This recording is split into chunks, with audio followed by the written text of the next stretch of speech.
ceux qui viennent attaquer, on sait tous, quand vous regardez la carte, Christelle, la zone la plus touchée au Niger, c'est la région de Tillabéri, avec 1200 morts depuis son arrivée au pouvoir.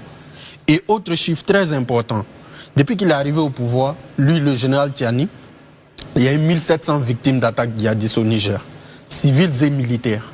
Les zones les plus touchées, je l'ai dit, c'est Tillabéri. Tillabéri, ce n'est pas la frontière du Bénin, ce n'est pas la frontière du Nigeria, c'est à la zone des 3 frontières, entre le Mali, le Niger et le Burkina Faso.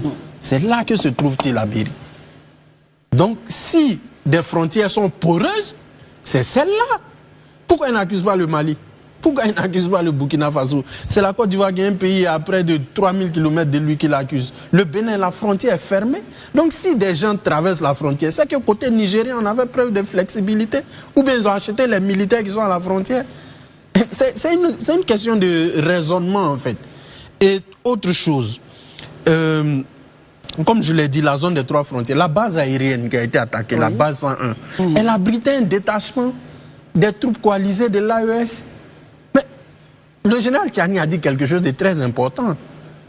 Il a remercié la Russie. Ah bon? Oui, tout à fait. Ah bon? Donc aujourd'hui, on remercie des troupes étrangères qui viennent en renfort. Je pense que quand la France est intervenue au Bénin à la demande du président Talon, qui est chef d'État du Bénin élu, son régime a été attaqué. De son droit, il a demandé à la France et à la CEDEAO d'intervenir. Ça criait au loup. Non, la France, souveraineté, violation de souveraineté. Donc, des soldats russes peuvent intervenir au Niger. Ça ne pose pas de problème à quelqu'un. Ça ne pose pas de problème de souveraineté. Ça va. Tant que c'est la Russie, tant que c'est la Chine, tant que c'est la Turquie, ça va. Le loup, c'est la France. C'est ce narratif qu'on a servi, excusez-moi, aux rues. Je dis bien aux rues. Parce que quand vous allez à Ouagadougou, vous allez à Bamako, il y a des gens qui sont dans les carrefours, qui font des vidéos. C'est à ceux-là que le général Tiani s'adresse. Hein. Pourtant, le Niger, aujourd'hui, a besoin de tranquillité. Monsieur Gali a évoqué la question de l'uranium. Aujourd'hui, c'est des pertes colossales parce qu'ils n'arrivent pas à vendre. Et Orano a saisi la justice.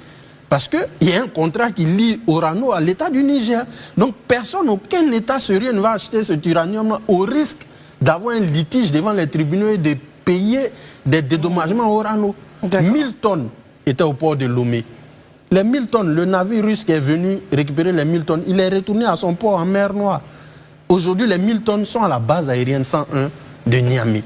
Le pipeline dont M. Gali a évoqué, il devait rapporter 500 millions de dollars par an.